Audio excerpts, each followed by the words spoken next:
A Halloween masquerade sparkles with glamour until a blood-curdling scream unveils a corpse in a jester's mask, is stabbed under the moonlight. Jessica Fletcher, a writer with a nose for secrets, steps into a deadly dance of lies. Can she unmask the killer before they strike again? Hey, mystery fans. Welcome to how Jessica Fletcher solved her first murder at a costume party. I'm your guide through this chilling tale, and if you love a good whodunit, you're in for a treat. Hit that like button and subscribe to join the investigation. It's 1984 and Cabot Cove, Maine is buzzing with excitement for the annual Halloween costume party at the Hill House Mansion, hosted by wealthy widow Evelyn Wentworth. Jessica Fletcher, our beloved mystery writer and small-town teacher, is just a guest tonight. Dressed as a 1920s flapper, her typewriter far from her mind. But when a body is found in the garden, Jessica's knack for solving puzzles kicks in, launching her into her very first murder case. With a house full of masked suspects and clues hidden in plain sight, this party is about to become a crime scene. Let's dive into how it all began and why. Jessica's sharp mind started asking questions no one else dared. The Hill House mansion glows like a jack-o'-lantern, its windows spilling golden light onto the misty lawn. Inside, the party is a whirlwind of color guests, twirl in costumes ranging from Cleopatra to Sherlock Holmes, their laughter mingling with a live band's jazzy tunes. Jessica, in her sparkling flapper dress, chats with friends, unaware that danger lurks. The host, Evelyn Wentworth, dressed as a regal Elizabethan queen, welcomes everyone with a gracious smile, but her eyes flicker with worry. Among the guests are Dr. Seth Hazlitt, the town's gruff but kind doctor in a pirate costume. Clara Pike, a sharp-tongued librarian, as a witch. Tom Bosley, a charming real estate agent, as a Roman gladiator. And Leonard Vance, a brooding artist in a phantom's cape. At 10:15 p.m., a scream shatters the mood. Outside, by the garden fountain, Leonard Vance lies dead, his jester's mask tilted, a dagger in his chest, blood staining his velvet cape. The party freezes, and Jessica steps forward. Her curiosity sharper than the knife. Here's where Jessica's instincts shine. She's no detective yet, but her writer's mind, honed by crafting murder mysteries, notices details others miss. The dagger, an antique from Evelyn's collection. It's oddly clean except for the blood on its blade, suggesting it was wiped before the strike. Leonard's mask, half off, reveals a look of shock, as if he knew his killer. A torn piece of fabric. Satin clings to the fountain's edge, not matching his costume. Jessica kneels, careful not to touch the scene, and spots a single pearl bead nearby, glinting in the moonlight. Was it a clue or part of a costume? Sheriff Amos Tupper, bumbling but earnest in his cowboy costume, arrives and declares it a robbery. Gone wrong? But Jessica's not convinced. Robbers don't come to costume parties, she murmurs, her eyes scanning the crowd. Why was Leonard outside alone? And who had access to Evelyn's dagger? Let's set the stage for suspense. The mansion is a maze of secrets. With hidden passages and locked rooms, Evelyn keeps off limits. Jessica learns Leonard was arguing with someone earlier, his voice raised about stolen work. The suspects all have ties to him. Evelyn, who funded his art, Seth, who treated his recent nerves, Clara, who resented his flirtations, and Tom, who was negotiating a land deal with him. Each could have slipped outside, but the masks make alibis murky. Jessica's first lesson as a sleuth is to trust her instincts something's off, and the clues are whispering a story. For us, the audience, this is classic mystery fuel, a vibrant setting, a shocking death, and a heroine who's just beginning to flex her detective muscles. What secret got Leonard killed, and who's hiding behind their mask? Was the police cordon? Off the garden, Jessica lingers, her flapper beads clicking softly. She's not a detective, but she can't let this puzzle go. In Chapter 2, we'll follow Jessica as she digs into Leonard's life, uncovering a scandal that threatens to unmask more than just the killer. What's the story behind that torn fabric? Hit that subscribe button and turn on notifications too. Catch the next twist. Comment below. Who do you think stabbed Leonard, and why? Let's solve this with Jessica. We're diving deeper into the chilling mystery of how Jessica Fletcher solved her first murder at a costume party, where the glitz of a Halloween masquerade at Cabot Cove's Hill House mansion turned deadly. If you missed Chapter 1, go back. To catch the suspense, Leonard Vance, a brooding artist, was found stabbed by the garden fountain, his jester's mask askew, a dagger from the host's collection in his chest, and clues like a torn red satin fabric and a single pearl bead hinting at a calculated crime. Jessica Fletcher, our sharp-witted mystery writer, stepping into her first real-life murder case, her curiosity sparked by details the police overlooked. In Chapter 2, Jessica digs into Leonard's past, uncovering a scandal that paints a target on his back and raises the stakes for our suspects. Host Evelyn Wentworth, Dr. Seth Hazlitt, librarian Clara Pike, and real estate agent Tom Bosley. With masks hiding more than faces, let's follow Jessica as she unravels secrets that could lead to the killer or make her the next victim.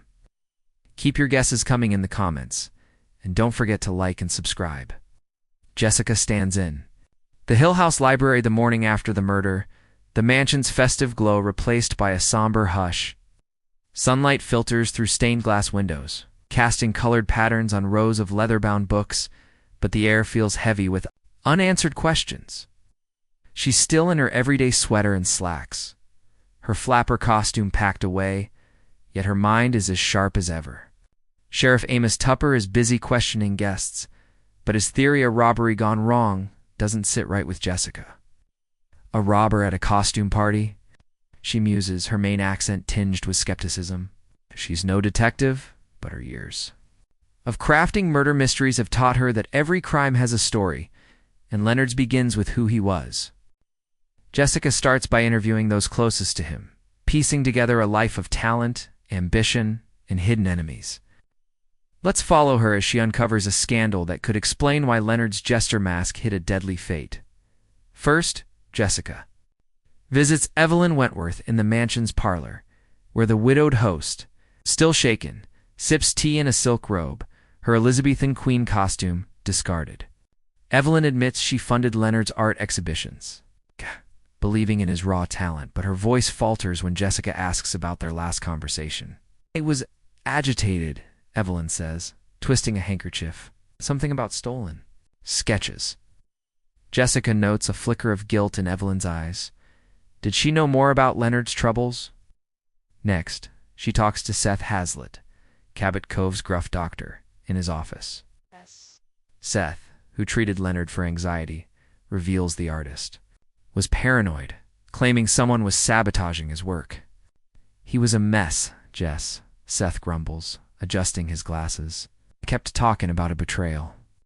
Jessica's mind sparks. Was Leonard's paranoia justified? Clara Pike, the librarian, is less forthcoming, her witch costume swapped for a stern cardigan. She snaps that Leonard was a flirt who got what he deserved, but her flushed cheeks hint at personal resentment. Tom Bosley, the real estate agent, meets Jessica at his office, his gladiator bravado gone. He admits he was negotiating a land deal for Leonard's studio, but it fell through when Leonard accused him of double-dealing. Now, let's talk clues. Jessica revisits the crime scene with Amos's permission, the garden fountain now cordoned off. The torn red satin fabric caught on the fountain's edge doesn't match Leonard's jester costume, which was green velvet. She examines the dagger, an antique from Evelyn's display case, its hilt engraved with a rose oddly clean, as if wiped before the stabbing. The pearl bead, small and lustrous, suggests a broken accessory, perhaps from a costume. Jessica recalls Clara's, which outfit had a beaded shawl. Could it be hers? She also finds a smudged footprint near the fountain, too small for Leonard's boots, hinting at a second person. Back in the mansion, Jessica learns from a maid that Leonard was seen arguing with someone in a long cloak near the garden door. Before his death, Cloak's description matches Tom's gladiator cape, but masks make it tricky. Jessica's writer's instinct kicks in. This wasn't random, it was personal. Let's dig into Leonard's past. Jessica visits the local art gallery, where Leonard's paintings hang, their dark, swirling colors hinting at a troubled mind. The gallery owner, a nervous woman named Martha, reveals Leonard was embroiled in a scandal. He accused a rival artist, now deceased, of stealing his sketches for a major exhibition. The rival's widow, Clara Pike, was furious, claiming Leonard fabricated the story to ruin her husband's legacy. This explains Clara's venom, but there's more. Martha whispers that Leonard was working on a new painting, a secret project he kept hidden, even from Evelyn. Jessica tracks down Leonard's studio, a cluttered loft in town, and finds a locked sketchbook under a floorboard. Inside, cryptic drawings depict a masked figure holding a dagger, with the word betrayer scrawled in red ink. Was this Leonard's warning, or a clue to his killer? The suspect's motives deepen. Evelyn's funding gave her influence over Leonard, but his talk of stolen sketches might have threatened her reputation as a patron. Seth's medical records show Leonard was prescribed sedatives. But Jessica wonders if Seth knew more about his paranoia than he let on.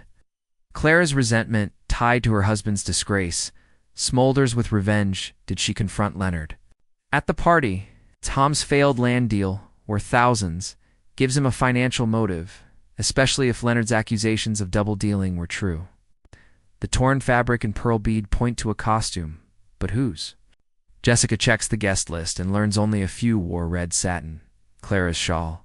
Jessica stands in Leonard Vance's cluttered art studio, the faint smell of turpentine and old canvas lingering in the air. The locked sketchbook she found under the floorboard, filled with cryptic drawings of a masked betrayer, has set her mind ablaze with questions.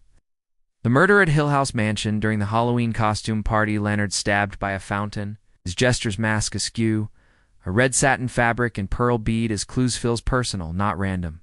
Her suspects host, Evelyn Wentworth, Dr. Seth Hazlitt, librarian Clara Pike, and real estate agent Tom Bosley are all tied to Leonard's troubled life, from stolen sketches to failed deals. Now, in Chapter 3, Jessica uncovers a hidden letter in Leonard's studio that reveals a betrayal so explosive it could pinpoint the killer. As she digs deeper, the clues: a smudged footprint, a clean dagger, a mysterious cloaked figure tighten the web of suspense, but also put Jessica closer to a murderer who's watching her every move. Hey, let's follow her sharp instincts. As the shadows of Cabot Cove grow darker, drop your theories in the comments, and don't forget to like and subscribe.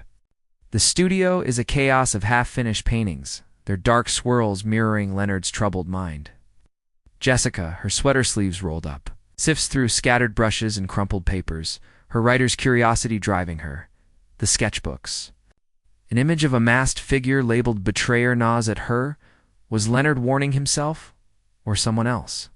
She notices a loose floorboard near his easel, different from the one hiding the sketchbook. Prying it open with a palette knife, she finds a small tin box, rusted but intact. Inside is a folded letter, its edges yellowed, written in Leonard's jagged scrawl. "Ellen, you lied to me," it begins. "The contract was a sham, and I know who helped you. If I talk, you're finished." No signature, but the date 2 days before the party sends a chill down Jessica's spine. The contract tied to Leonard's first exhibition, funded by Evelyn, hints at a fraud that could ruin her reputation as Cabot Cove's benefactor. Was this why Leonard was killed? Jessica tucks the letter into her purse, her heart pounding. The mention of a sham contract aligns with the gallery owners. A story about Leonard's feud over stolen sketches.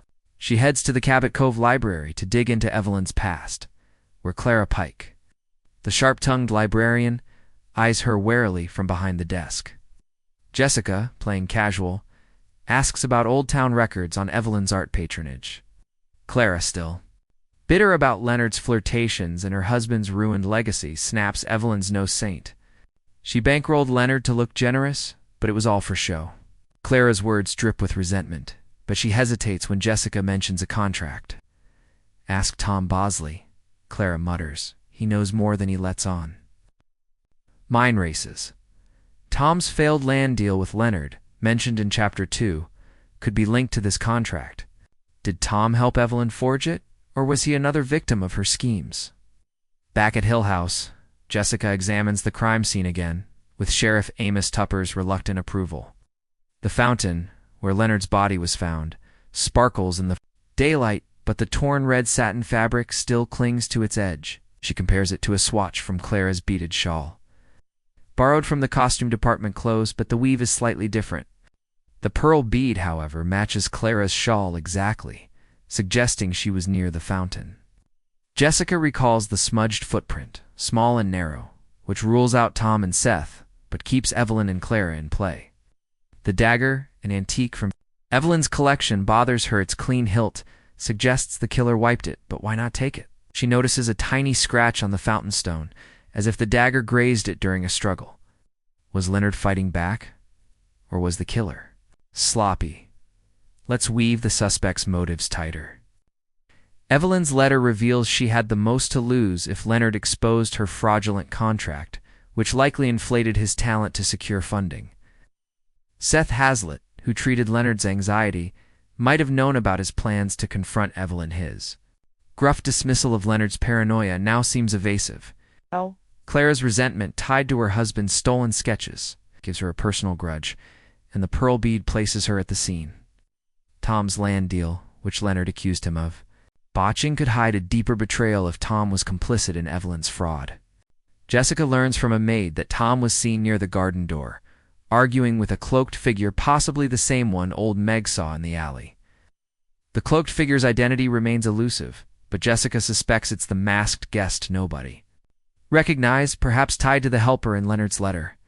The clues pile up, each one sharpening the suspense. Jessica visits the town hall. Her old contract records confirm Evelyn's funding for Leonard's exhibition was suspiciously backdated, suggesting forgery. Witness: the maid who overheard Leonard's argument adds a twist. Leonard mentioned proof hidden in his studio? Jessica realizes the sketchbook's betrayer drawing might be that proof, but it's too vague to name the culprit. She also finds a guest list note. The masked guest wore a black cloak with red satin lining matching the torn fabric. Was this guest the killer, or a distraction? The dagger's rose engraving nags at her Evelyn's collection is locked in a display case. But the maid saw Tom near it before the party. Jessica's not sure if it's coincidence or conspiracy, but her writer's instinct screams that the letter and the cloaked figure are the key. This chapter's suspense is electric. The studio's hidden letter turns Leonard's murder into a tale of betrayal, not just passion. The footprint, the pearl bead, and the dagger's scratch suggest a struggle, but the clean hilt screams premeditation. Jessica's digging is making waves, someone's watching, and the cloaked figure's shadow looms large. For us, the audience, it's a puzzle that keeps us hooked. Every suspect has a motive. Every clue twists the narrative. Was Evelyn protecting her empire? Did Clara seek revenge? Is Tom hiding a double cross? Jessica is not a detective, but her knack for storytelling is unraveling a killer's mask. Jessica slips the letter into her notebook, her eyes scanning the studio's shadows. The truth is like a bad draft, she murmurs. You have to rewrite it to see it clearly. She's ready to confront Evelyn about the contract, but the cloaked figure's presence feels like a warning. In Chapter 4, Jessica will track down the masked guest's identity, uncovering a new clue, a dropped locket that points to a shocking alliance. Will it name the killer, or draw Jessica into their trap? Don't miss it. Hit that like button, subscribe, and turn on notifications to stay with us. Comment below. Who do you think the cloaked figure is, and what's in that contract? Let's solve this with Jessica. Jessica Fletcher stands in Leonard Vance's dimly lit studio. The hidden letter she found, accusing Evelyn Wentworth of a fraudulent contract, burning in her notebook. The murder at the Hill House Mansion's Halloween costume party, where Leonard was stabbed by a fountain, his jester's mask askew, is no random crime. Clues like the torn red satin fabric, a pearl bead, a smudged footprint, and a clean hilted dagger point to a calculated killer among the suspects. Host Evelyn Wentworth, Dr. Seth Hazlitt, librarian Clara Pike, and real estate agent Tom Bosley. Leonard's sketchbook, with its cryptic betrayer drawing, and the letter's hint of a helper, suggest a conspiracy tied to a forged contract that launched his career. In Chapter 3, Jessica uncovered the contract's shady origins. and a mysterious cloaked figure seen arguing with Leonard. Now, in Chapter 4, she tracks the identity of this masked guest, uncovering a dropped locket that reveals a shocking alliance and pushes her closer to the killer's truth while drawing their attention to her. Let's follow Jessica through Cabot Cove's foggy streets, where every clue tightens the suspense and danger lurks behind every mask. Share your guesses in the comments, and don't forget to like and subscribe. Jessica walks through Cabot Cove's quiet streets, the morning fog curling around lampposts like ghostly fingers. The letter's accusation that Evelyn's contract was a sham and someone helped her gnaws at her, as does the cloaked figure spotted by the maid and old Meg. Her writer's mind, owned by crafting mysteries, pieces together the puzzle. The red satin fabric, matching the cloaked guest's costume lining, and the pearl bead, possibly from Clara's shawl, suggests someone at the party was near the fountain during Leonard's murder. She heads to the Hill House mansion, where Evelyn has agreed to meet, hoping to pry more about the contract. The mansion's grandeur feels oppressive now, its hallways lined with portraits that seem to watch her.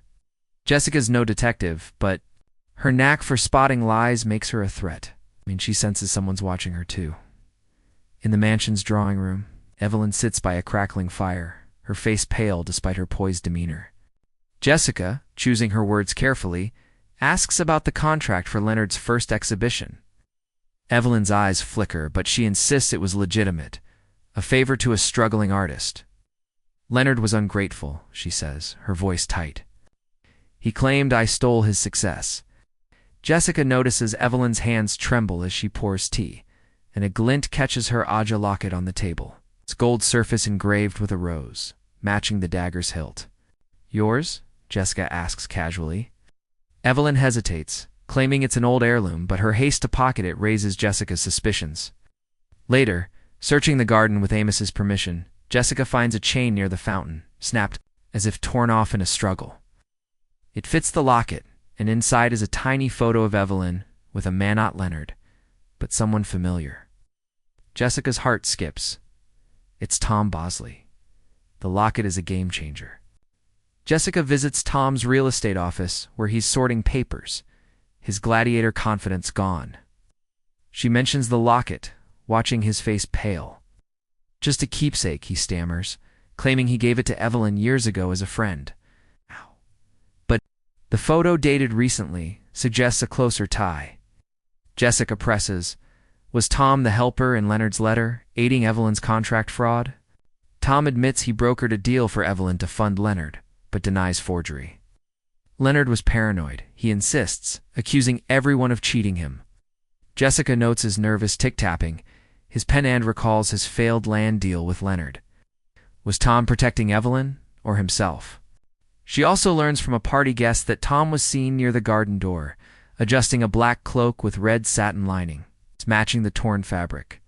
Let's weave the clues tighter. The locket's photo links Evelyn and Tom, hinting at a secret alliance that could explain the contract's fraud. The red satin fabric, torn from the cloaked figure's costume, aligns with Tom's attire, but Clara's shawl remains a contender's. Pearl bead matches the one by the fountain. The dagger's clean hilt, scratched against the fountain, suggests a planned attack. But the footprints maul and narrow rules out Tom and Seth, pointing to Evelyn or Clara. Jessica revisits the sketchbook's betrayer drawing, noticing a faint outline of a locket in the figure's hand. Was Leonard sketching Evelyn or someone else? She checks the guest list again. The masked guest in the black cloak was uninvited, slipping in during the chaos. The maid confirms seeing them near Evelyn's display case where the dagger was kept. Jessica digs deeper, visiting Seth Hazlitt.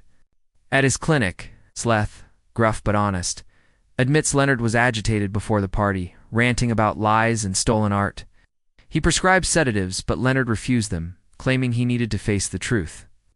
Seth's steady hands contrast with his unease. When Jessica mentions the locket, he saw Evelyn wearing it that night. Clara, at the library, is prickly when asked about her shawl. I lost a beat or two, she snaps, but her eyes dart away when Jessica mentions the cloaked figure.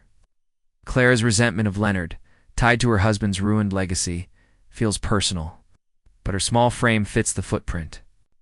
Jessica also learns from Amos that the dagger's rose engraving matches a set Evelyn loaned to a local museum.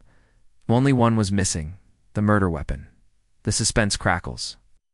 The locket's photo suggests Evelyn and Tom conspired to silence Leonard, but Clara's bead and footprint keep her in the frame. The cloaked figure, possibly the uninvited guest, ties to the red satin, but their identity remains elusive. Jessica's probing is stirring the pot someone's watching, and the mansion's locked rooms hide more than secrets. For us, this chapter is a masterclass in tension. The locket's revelation, the footprint's mystery, and the dagger's origin keep us guessing. Was Tom Evelyn's accomplice, or is Clara's grudge the key? Jessica's not just solving a murder, she's rewriting the story. Jessica slips the locket's chain into her pocket, her eyes scanning the mansion's shadows. Every clue tells a story, she murmurs, but this one's got too many authors. She's ready to confront Tom about the locket, but the cloaked figure's presence feels like a warning. In Chapter 5, Jessica will uncover a hidden diary in Evelyn's study, revealing a motive that ties the locket to the murder. A new clue, a broken key, will shift the case toward a shocking truth. Don't miss it. Hit that like button, subscribe, and turn on notifications to stay with us. Comment below. Who's in the locket's photo, and what's their secret with Evelyn? Let's solve this with Jessica. Jessica Fletcher clutches the snapped chain of the locket in her pocket. Its tiny photo of Evelyn Wentworth and Tom Bosley, burning with implications of a secret alliance. The murder of Leonard Vance at the Hill House Mansion's Halloween costume. Party stabbed by a fountain, his jester's mask askew. With clues like a torn red satin fabric, a pearl bead, a smudged footprint, and a clean-hilted dagger points to a calculated crime tied to a forged contract. Her suspects host, Evelyn Wentworth, Dr. Seth Hazlitt, librarian Clara Pike, and real estate agent Tom Bosley are entangled in Leonard's accusations of betrayal. It's revealed by a hidden letter in a cryptic sketchbook. In Chapter 4, the locket's discovery suggested Evelyn and Tom conspired to silence Leonard. Clara's pearl bead and the cloaked figure's red satin kept the mystery alive. Now, in Chapter 5, Jessica uncovers a hidden diary in Evelyn's study, exposing a motive that links the locket to the murder. A new clue, a broken key, shifts the case toward a shocking truth, but also pulls Jessica closer to a killer who's watching her every step. Let's follow her through the fog of Cabot Cove, where the line between clue and trap blurs. Share your guesses in the comments, and don't forget to like and subscribe. Jessica stands in the Hill House Mansion study, a dimly lit room lined with oak shelves and heavy drapes that block the morning sun. The locket's photo, showing Evelyn and Tom in a moment of intimacy, suggests a deeper connection than either admitted, possibly tied to the forged contract that launched Leonard's career. Her writer's instincts, sharpened by years of crafting mysteries, tell her the mansion holds more secrets. Evelyn's away at a town meeting, giving Jessica a narrow window to search with Sheriff Amos Tupper's reluctant permission. She runs her fingers along the desk, noticing a locked drawer with scratches around the keyhole, as if someone tried to force it. Using a hairpinner trick from her mystery novels, she pries it open and finds a small, leather-bound diary, its pages filled with Evelyn's elegant script. The entries, dated weeks before the party, are a bombshell. Leonard knows about the contract. Tom says we must stop him, or we lose everything. Jessica's pulse races. This isn't just fraud. It's a motive for murder. The diary details Evelyn's desperation, a contract forged to inflate Leonard's talent and secure funding for her art patronage. It was a lie that could ruin her reputation in Cabot Cove. An entry from a week before the party reads, Tom has a plan. The dagger will be quick, but I can't bear the thought. Jessica freezes. Was Tom the helper in Leonard's letter? And did Evelyn agree to murder? Another entry mentions a locked room in the mansion where Evelyn hid proof of the fraud. Jessica recalls the mansion's off-limits wing, where Evelyn kept her antique collection, including the rose-engraved dagger. She heads there, finding a heavy oak door with a broken key stuck in the lock, its jagged edge glinting. The key's other half is missing, but scratches on the door match those on the diary's drawer. suggesting someone broke in recently. Was it Leonard, searching for evidence, or the killer, covering their tracks? Jessica's investigation takes her to Seth Hazlitt's clinic, where she probes for more on Leonard's paranoia. Seth, wiping his glasses, admits Leonard visited days before the party, ranting about lies and a stolen future. He prescribed sedatives, but Leonard refused, saying, "I'll face her myself." Jessica wonders if her was Evelyn, and if Seth knew more than he's letting on. His steady hands falter when she mentions the locket, admitting he saw Evelyn clutching it nervously at the party. At the library, Clara Pike is colder than ever, her eyes narrowing when Jessica asks about the pearl bead. "My shawl's old." Beads fall off, Clara snaps, but Jessica notices a locked box behind her desk, similar to the one in Leonard's studio. Could Clara have hidden evidence too? Tom Bosley, cornered at his office, denies the diary's claims. "Evelyn and I are just friends," he insists, but his sweaty brow and the locket's photo tell a different story. He admits handling the dagger's display case, claiming he was checking security. The clues weave a tighter net. The broken key, found in the mansion's locked door, suggests someone accessed the antique collection, where the dagger was stored. Jessica compares it to the dagger's scratches identical, hinting the killer broke in to retrieve the weapon. The red satin fabric, torn from the cloaked figure's costume, still points to Tom's black cloak or Clara's shawl, but the pearl bead confirms Clara was near the fountain. The smudged footprint, small and narrow, fits Evelyn or Clara, but not Tom or Seth. The sketchbook's betrayer drawing, its locket-like outline, now seems to depict Evelyn. But the diary's mention of Tom's plan implicates him directly. Jessica learns from a maid that the cloaked figure was seen slipping into the off-limits wing before Leonard's death, carrying a small case, possibly to hide the dagger or the contract's proof. Let's amplify the suspense. The diaries. Revelations make Evelyn and Tom prime suspects, but Clara's bead and Seth's evasiveness keep them in play. The broken key suggests a desperate act. Did Leonard find the contract's proof only to be silenced? The clean-hilted dagger, scratched against the fountain, points to a planned murder, but the torn fabric hints at a struggle. Jessica's probing is shaking the killer's confidence. She feels eyes on her as she leaves the mansion. This chapter is a pulse-bounding puzzle. The diary's motive, the key's mystery, and the cloaked figure's shadow keep us hooked. Is Tom Evelyn's accomplice? Or is Clara hiding a revenge plot? Jessica's not a detective, but her knack for untangling stories is closing in on a killer. Jessica pockets the diary, her eyes darting to the study's shadows. "Every secret has a key," she murmurs, "but this one's broken." She's ready to search the locked room for the contract's proof. But the killer's watching, and the mansion feels like a trap. In Chapter 6, Jessica will uncover a hidden safe in the off-limits wing, revealing a new, clue-stained glove that ties one suspect to the crime scene. Will it name the killer, or lead Jessica into danger? Don't miss it. Hit that like button, subscribe, and turn on notifications. To stay with us, comment below who broke the key and what's in the locked room. Let's solve this with Jessica. Jessica Fletcher tucks Evelyn Wentworth's diary into her bag. Its chilling entries about a forged contract and Tom Bosley's plan to stop Leonard Vance echoing in her mind. The Halloween costume party murder at Hill House Mansion. Leonard, stabbed by the garden fountain, his jester's mask askew, with clues like a torn red satin fabric, a pearl bead, a smudged footprint, a clean-hilted dagger. A locket's photo, and a broken key points to a conspiracy among suspects. Host Evelyn Wentworth, Dr. Seth Hazlitt, librarian Clara Pike, and real estate agent Tom Bosley.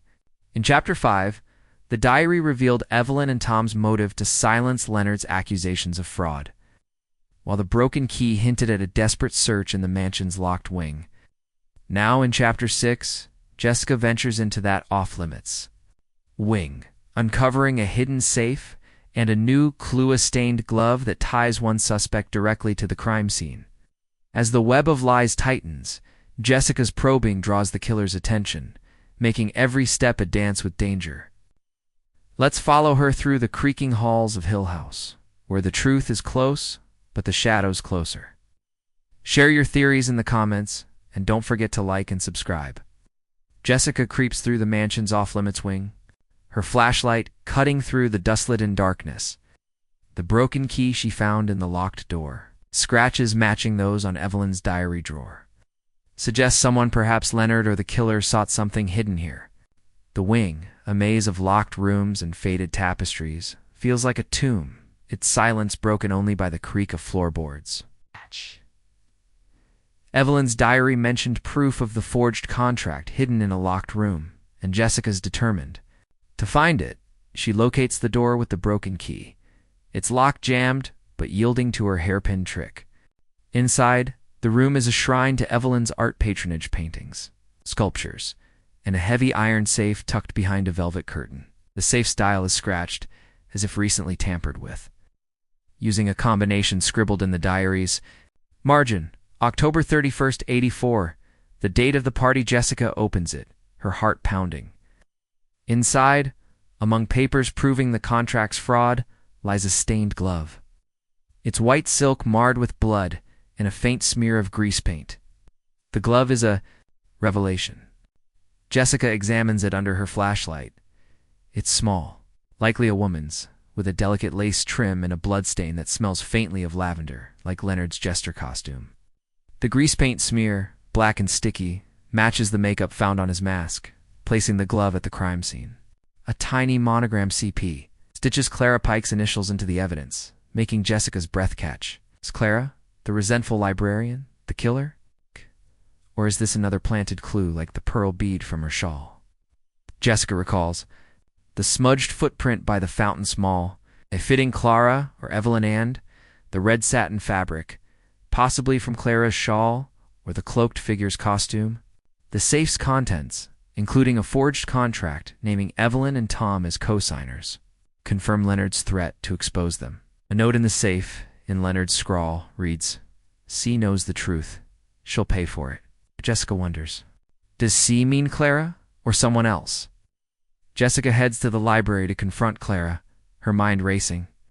Clara, sorting books with a scowl, freezes when Jessica mentions the glove. "I don't wear gloves," she snaps, but her hands tremble, and Jessica notices a fresh cut on her palm, bandaged sloppily. Could it be from the dagger's hilt or the fountain's edge?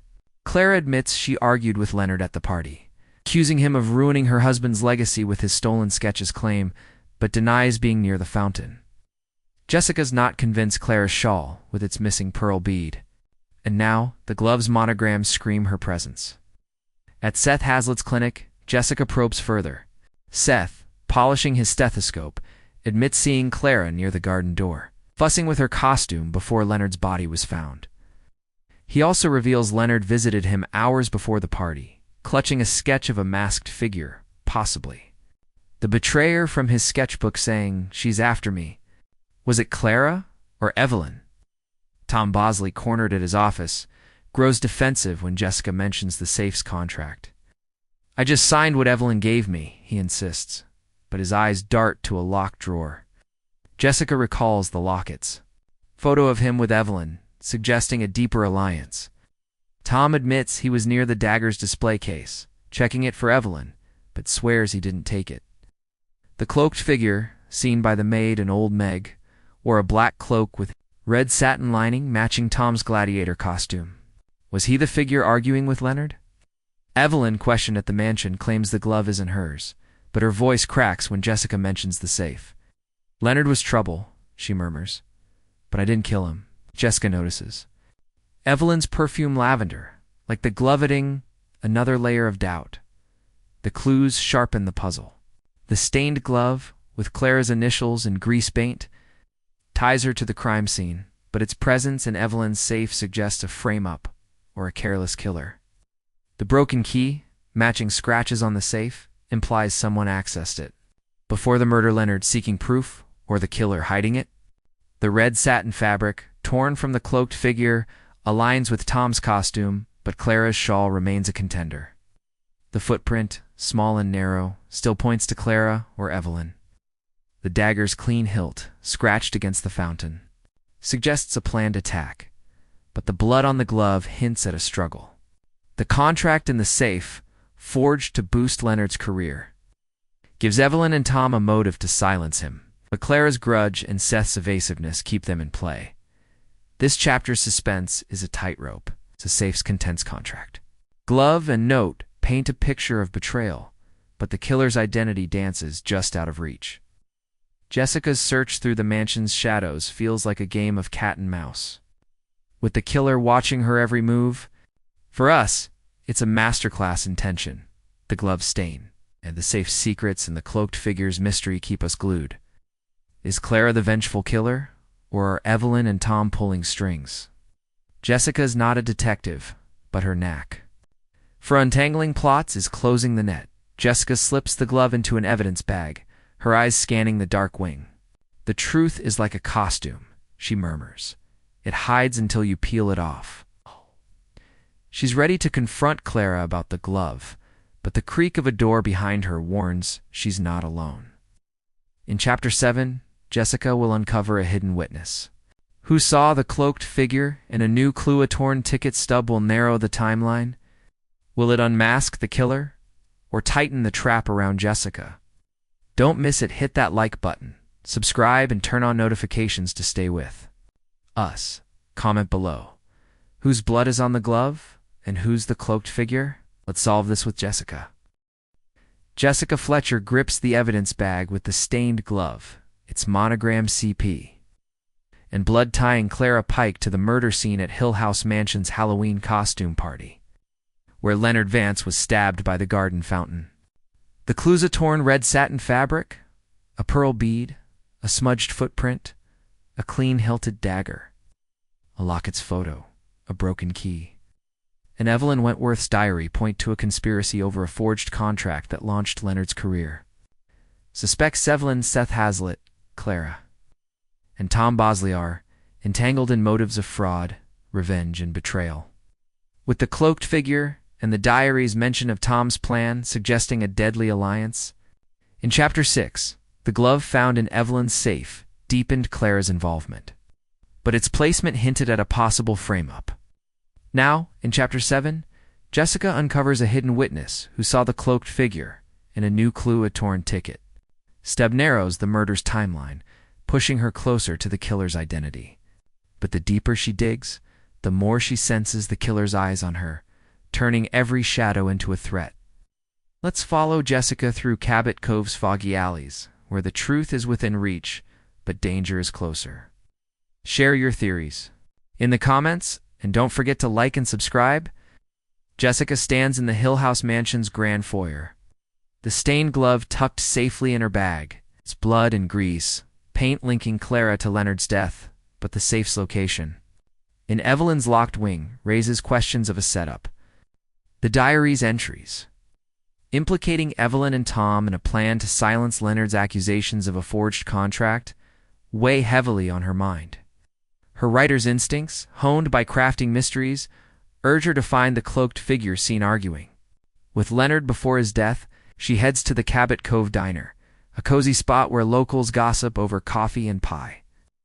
There she meets Maggie, a sharp-eyed waitress who worked the party as a server, dressed as a Victorian maid. Maggie, hesitant but trusting Jessica's kind demeanor, reveals she saw the cloaked figure near the garden door at 9:50 p.m. It's before the scream at 10:15 p.m. They were in a hurry, Maggie whispers, back, carrying something shiny, like a knife. Jessica's pulse quickens. Could this be the dagger's thief? Maggie's tip leads Jessica back to the mansion's garden, where the fountain still bears the marks of Leonard's murder. Searching the shrubbery near the garden door, Jessica finds a torn ticket stub, crumpled and half buried in the dirt. It's from the party, stamped with the Hill House crest and marked Guest 47, but the name is ripped off. The stub's edge is stained with a faint smear of grease paint, matching the glove's black smear, and a tiny red thread clings to it, like the red satin fabric from the cloaked figure's costume. Jessica realizes the stub narrows the timeline. The killer was near the garden door around 9:50 p.m., likely stealing the dagger from Evelyn's display case before striking at 10:15 p.m. The grease paint ties it to the crime scene, but the missing name on the stub keeps the cloaked figure's identity elusive. Was it Clara, whose glove and pearl bead place her at the fountain, or someone framing her? Jessica confronts Clara at the library, her eyes sharp but her tone gentle. Clara, sorting books with a scowl, flinches when Jessica shows her the ticket. "Stub!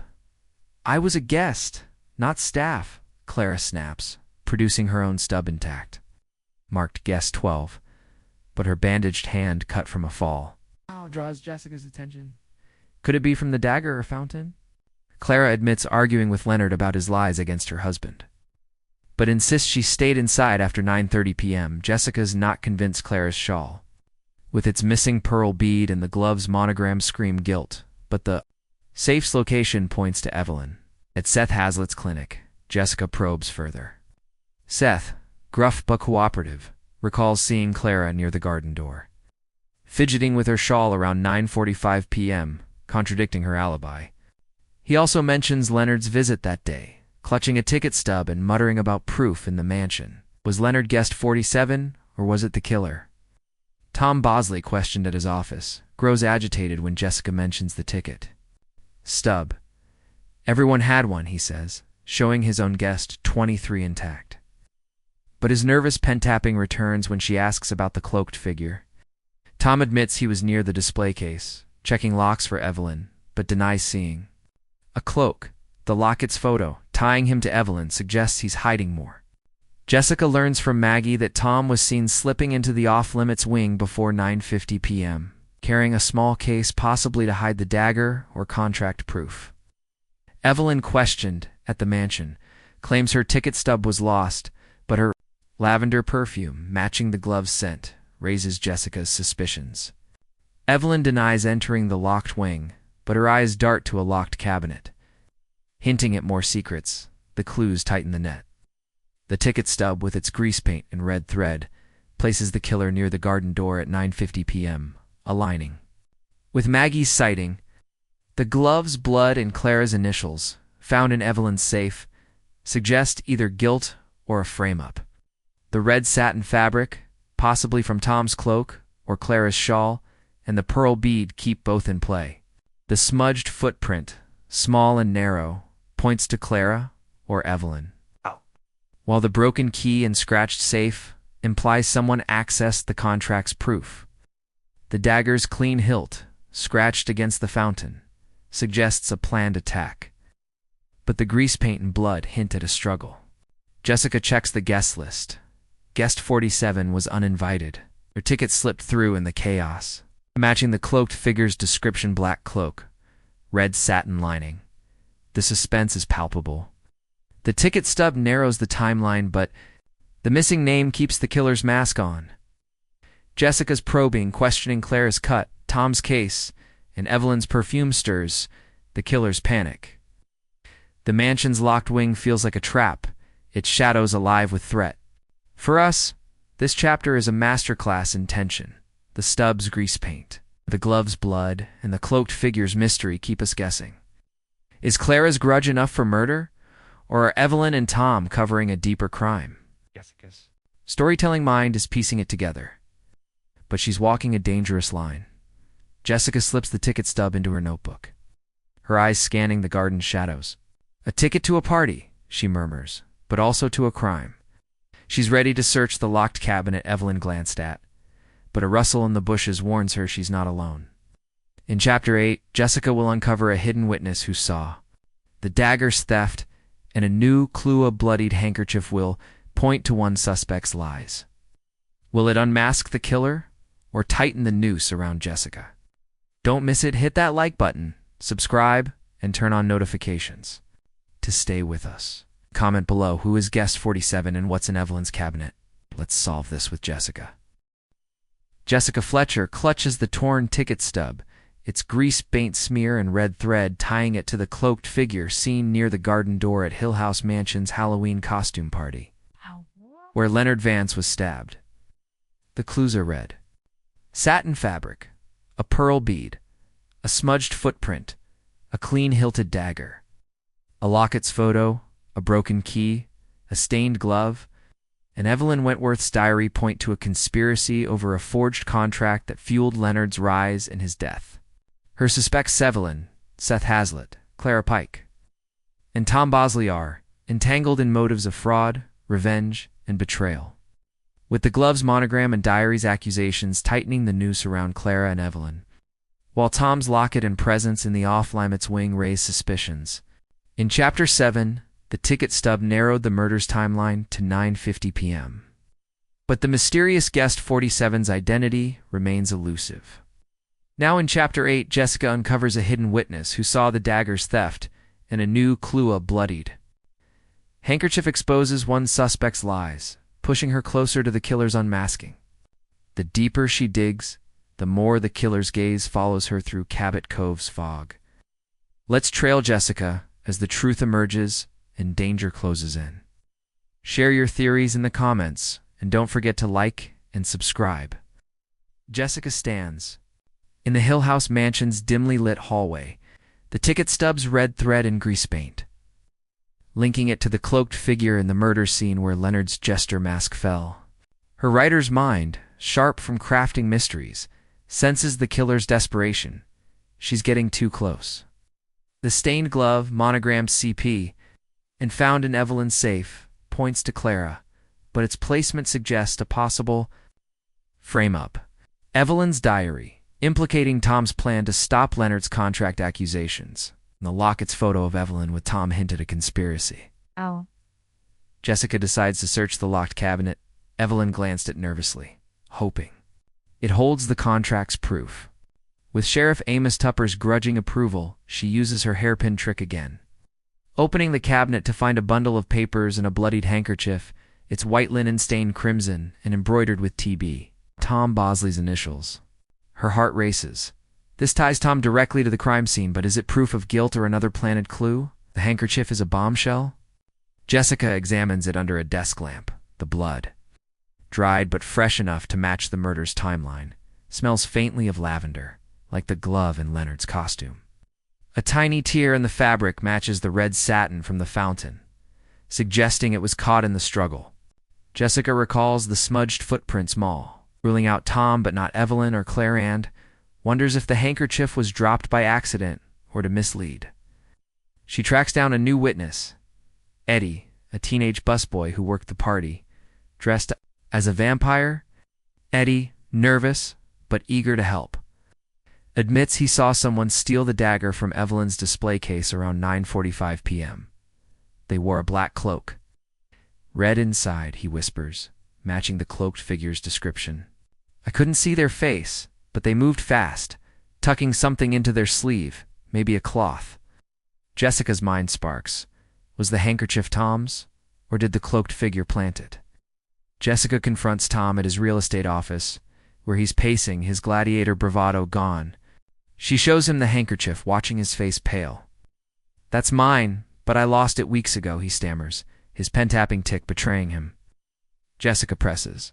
Was he in the off-limits wing, as Maggie saw, carrying a case? Dumb, admits he. Checked the display case for Evelyn, but insists he didn't take the dagger. His connection to the locket's photo and the diary's plan makes his denial shaky. Jessica recalls Eddie's sighting of the cloaked figure. Tom's cloak had red satin lining, matching the torn fabric. At the library, Clara Pike grows hostile when Jessica mentions the handkerchief. Tom's always losing things, she sneers, but her bandaged hand, cut from a fall, aligns with the dagger's sharp hilt. Clara's pearl bead and glove keep her in the frame, but her small frame fits the footprint better than Tom's. Jessica visits Seth Hazlitt at his clinic. Probing for gaps in his story, Seth, polishing his stethoscope, admits seeing Tom near the garden door, fiddling with his cloak around 9:50 p.m., matching the ticket stub's timeline. He also recalls Leonard's paranoia, saying he saw Tom with Evelyn in the off-limits wing before the party, whispering about keeping it quiet. Jessica's suspicions deepen. Was Tom Evelyn's accomplice in silencing Leonard? She returns to Evelyn at the mansion, who's visibly rattled when shown the handkerchief. Lent it to me, Evelyn claims, but her lavender perfume matching. The glove and handkerchief tightens the web. Jessica learns from the maid that Evelyn was absent from the ballroom at 9:50 p.m., claiming to check the catering. The cabinet's papers, which Jessica examines, include a forged contract with Tom's signature, confirming his role in the fraud. The clues weave a deadly tapestry. The handkerchief's blood and tear, tied to Tom, place him at the fountain. But the small footprint favors Clara or Evelyn. Ticket stubs, grease pant, and red thread align with the cloaked figure, seen by Eddie stealing the dagger. The glove's monogram and Clara's cut hand scream guilt, but its placement in Evelyn's safe suggests manipulation. The broken key, scratched safe, and diary's accusations point to Evelyn and Tom's motive to protect their fraud. The dagger's clean hilt, scratched against the fountain, and the pearl bead keep Clara in play, while the locket's photo and Seth's testimony tie Tom to Evelyn's secrets. Jessica checks the guest list. Guest 47, the uninvited cloaked figure, remains nameless. But their red-lined cloak matches Tom's costume, though Evelyn wore a similar cape. The suspense is electric. Ow. The handkerchief shifts suspicion to Tom, but the footprint and glove keep Clara and Evelyn viable. Eddie's witness account tightens the timeline dagger, stolen at 9:45 p.m. Murder at 10:15 p.m., but the cloaked figure's mask hides their face. Jessica's probing is rattling the killer. The mansion's creaks feel like warnings. For us, this chapter is a pulse-bounding puzzle. The handkerchief's blood, out the dagger's theft, and the contract's proof keep us guessing. Is Tom the killer? Or is Clara's grudge the key? Ask. Storytelling mind is closing in, but the killer's watching. Jessica slips the handkerchief into an evidence bag, her eyes scanning the hallway's shadows. A handkerchief holds tears, she murmurs, but this one holds blood. Oh. She's ready to confront Evelyn about the contract's proof, but a flicker in the window suggests someone's near. In Chapter 9, Jessica will uncover a hidden camera that caught the cloaked figure, and a new clue, a dropped earring, will point to one suspect's desperation. Will it unmask the killer or trap Jessica? Don't miss it. Hit that like button, subscribe, and turn on notifications to stay with us. Comment below. Whose handkerchief is it, and who's guest 47? Let's solve this with Jessica. Jessica Fletcher tucks the bloodied handkerchief, monogrammed TB, for Tom Bosley, into an evidence bag, its crimson stain and lavender scent, tying it to the murder scene at Hill House Mansion's Halloween costume party. Vance was stabbed by the garden fountain. Clues: a torn red satin fabric, a pearl bead, a smudged footprint, a clean-hilted dagger, a locket's photo, a broken key, a stained glove, a torn ticket stub, and Evelyn Wentworth's diary point to a conspiracy over a forged contract that fueled Leonard's rise and fall. Her suspects: host Evelyn Wentworth, Dr. Seth Hazlitt, librarian Clara Pike, and real estate agent Tom Bosley, are tangled in motives of fraud, revenge, and betrayal. With the handkerchief and glove tightening the noose around Tom and Clara, while Evelyn's diary and locket suggest a deeper alliance. In Chapter 8, a witness saw the cloaked figure steal the dagger, and the handkerchief's blood linked Tom to the crime. Now, in Chapter 9, Jessica uncovers a hidden camera that caught the cloaked figure.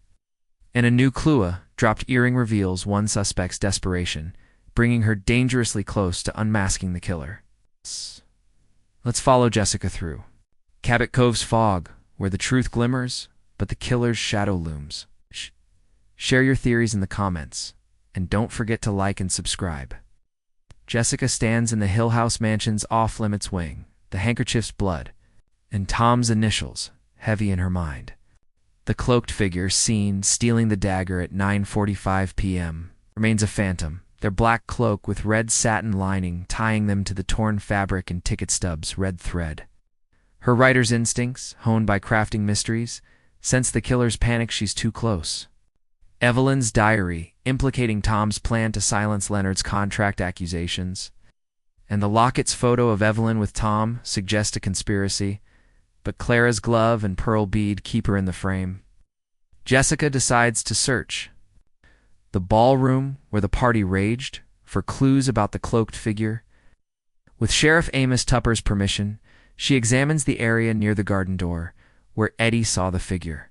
Behind a velvet curtain, she finds a small security camera installed for the party's safety, but forgotten in the chaos. Its grainy footage, retrieved with Amos's help, shows a cloaked figure slipping into the off-limits wing at 9:47 p.m. Their face hidden but a glint on their ear catching the light and earring. The camera footage is a breakthrough. Jessica rewinds the tape, freezing on the cloaked figure's silhouette. The earring, a single, dangling pearl, matches the pearl bead found by the fountain, tying the figure to the crime scene. The cloak's red satin lining flashes as they move, aligning with the torn fabric and ticket stubs thread. Jessica's heart races. The figure's small frame fits Clara or Evelyn, not Tom or Seth, echoing the smudged footprint. Searching the ballroom floor, she finds a dropped earring near the garden door. As if torn off in a struggle, and a tiny engraving EW points to Evelyn Wentworth. Jessica recalls Evelyn's lavender perfume, matching the glove and handkerchief, and her nervous glance at the locked cabinet. Was Evelyn the cloaked figure, or is someone framing her? Jessica confronts Evelyn in the mansion's parlor, where she's sipping tea, her composure fraying. Showing the earring, Jessica watches Evelyn's face pale. "I lost it at the party," Evelyn stammers, but her fingers twist a matching earring on her other ear, betraying her lie. Jessica presses. Was Evelyn in the off-limits wing, as the camera shows? Evelyn admits checking the display case, but denies stealing the dagger, claiming she was ensuring security. The diary's mention of Tom's plan and the locket's photo tie them together, but Evelyn insists Tom acted alone. Jessica's not convinced Evelyn's perfume and the earring's engraving scream involvement. At the library, Clara Pike grows hostile when shown the earring. Evelyn's always losing jewelry. She snaps, but her bandaged hand cut from a fall aligns with the dagger's hilt or fountain's edge. Clara's glove and pearl bead keep her guilty. But the camera's small-framed figure leans toward Evelyn. Jessica visits Seth Hazlitt at his clinic, probing for gaps. Seth, adjusting his glasses, recalls seeing Evelyn near the garden door at 9:50 p.m., fussing with her cape, matching the camera's timeline. He also mentions Leonard's last visit, clutching a sketch of a woman with earrings, muttering, "She's the one. Was it Evelyn?" Jessica checks with Tom Bosley at his office, where he's sweating, his pen-tapping tick worse.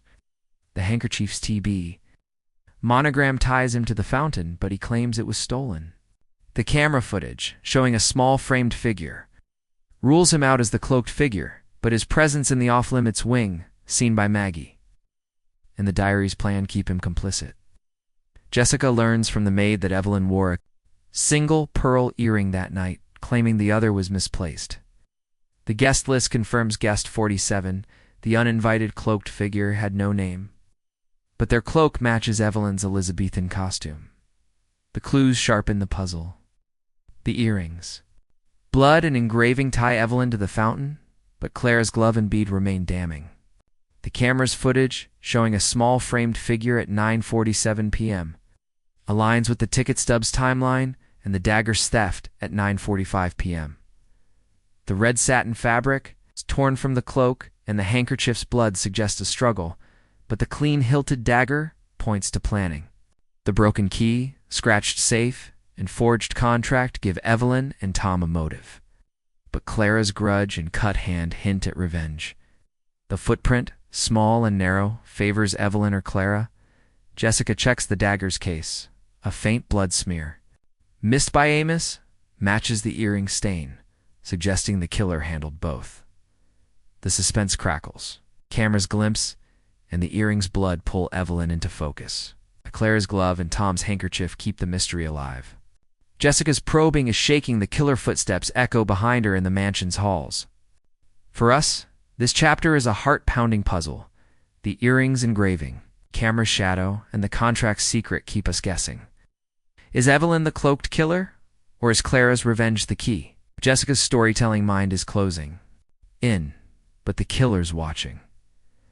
Jessica slips the earring into an evidence bag, her eyes scanning the ballroom's shadows. An earring tells a story, she murmurs, but this one whispers guilt. She's ready to confront Clara about her cut hand, but a creak from the balcony warns of danger. In Chapter 10, Jessica will gather the suspects for a final showdown, where a new clue, a hidden sketch, unveils the killer's face. Will it end the case or cost Jessica everything? Don't miss it. Hit that like button, subscribe, and turn on notifications to stay with us. Comment below whose earring is it and who's the cloaked figure. Solve this with Jessica. Jessica Fletcher slips the bloodied pearl earring, engraved EW, for Evelyn Wentworth, into an evidence bag, its crimson stain tying it to the murder of Leonard Vance at Hill House Mansion's Halloween costume party. The clues are torn. Red satin fabric, a pearl bead, a smudged footprint, a clean-hilted dagger, a locket's photo, a broken key, a stained glove, a torn ticket stub, a bloodied handkerchief. In Evelyn's diary weave a web of fraud, revenge, and betrayal around. Suspects Evelyn, Seth Hazlitt, Clara Pike, and Tom Bosley. In Chapter 9, a hidden camera caught the cloaked figure, and the earring's blood pointed to Evelyn, but Clara's glove and Tom's handkerchief kept the mystery alive. Now, in Chapter 10, Jessica gathers the suspects for a final showdown, where a hidden sketch unveils the killer's face, tying every clue to a motive that cost Leonard his life. As the truth emerges, Jessica faces a killer desperate to stay masked, making this her deadliest moment yet. Let's follow her into the Hill House ballroom, where the curtain falls on a murderer. Share your final theories in the comments, and don't forget to like and subscribe. The Hill House ballroom is a cavern of shadows, its chandeliers dimmed. The festive masks from the Halloween party replaced by grim faces. Jessica stands by the grand fireplace, her sweater and slacks a stark contrast to the suspect's tension-filled silence. Evelyn Wentworth, Seth Hazlitt, Clara Pike, and Tom Bosley sit in a semicircle. Sheriff Amos Tupper by the door, his notebook ready. The cloaked figure's identity guessed, 47. Seen stealing the dagger at 9:45 p.m. haunts the room, their red-lined cloak tied to the torn fabric and ticket stub. Jessica holds the earring, handkerchief, glove, and diary, each clue a thread in the puzzle she's about to unravel. Friends, she begins, her main accent steady. Leonard Vance was killed to bury a secret, and the killer is here. A creak from the balcony makes everyone flinch, but Jessica's eyes are sharp, a writer's mind ready to name the murderer. Jessica starts with the timeline, her voice weaving the clues into a story. The ticket stub marked Guest 47 and smeared with grease paint places the cloaked figure near the garden door at 9:50 p.m., just before Leonard's murder at 10:15 p.m. The camera footage shows them stealing the dagger at 9:45 p.m. Their pearl earring glinting. The earring engraved EW, and bloodied ties Evelyn to the fountain, where Leonard's jester mask fell. The glove monogrammed CP, stained with blood, implicates Clara, but its placement in Evelyn's safe suggests a frame-up. The handkerchief, marked TB, and torn, links Tom to the struggle, while the diary's entries reveal Evelyn and Tom's plan to silence Leonard's contract accusations, as Jessica produces a final clue. A hidden sketch, found tucked inside the diary's cover, missed in her earlier search. It's Leonard's, depicting a cloaked woman with a pearl earring, labeled The Liar. The woman's face is Evelyn's. Jessica turns to Evelyn, holding the sketch. You forged the contract to boost Leonard's career, she says, but he threatened to expose you. The diary's entries, detailing Tom's plan and Evelyn's fear, confirm her motive. The earring's blood places her at the fountain.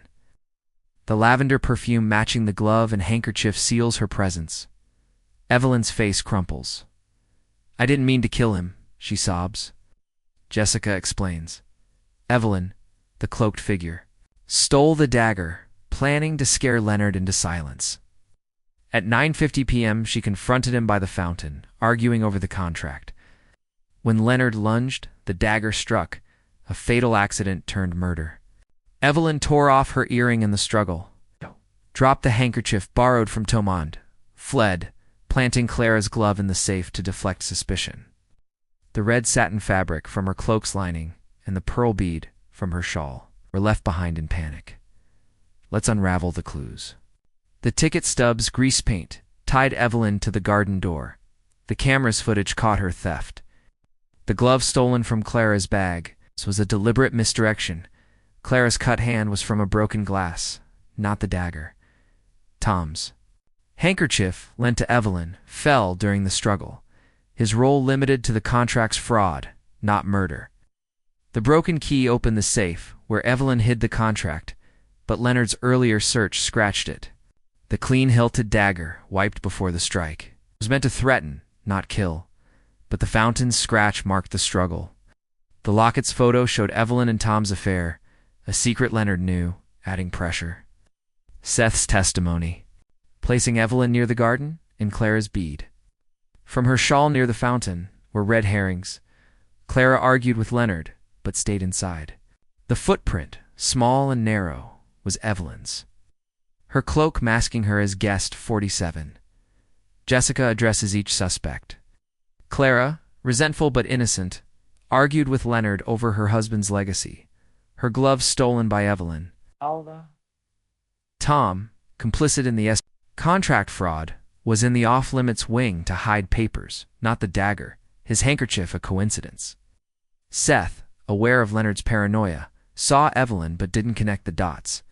Evelyn's confession cracks the room's silence. It just wanted him quiet, she weeps, as Amos cuffs her. The sketch, Leonard's final warning, named Evelyn as the liar, his paranoia justified. Jessica explains the struggle, Leonard's lunge, Evelyn's panic, the dagger's fatal slip. The red rose engraving on the dagger from Evelyn's collection was her undoing, left in haste. The safe's contract, now in Amos's hands, will ruin her reputation.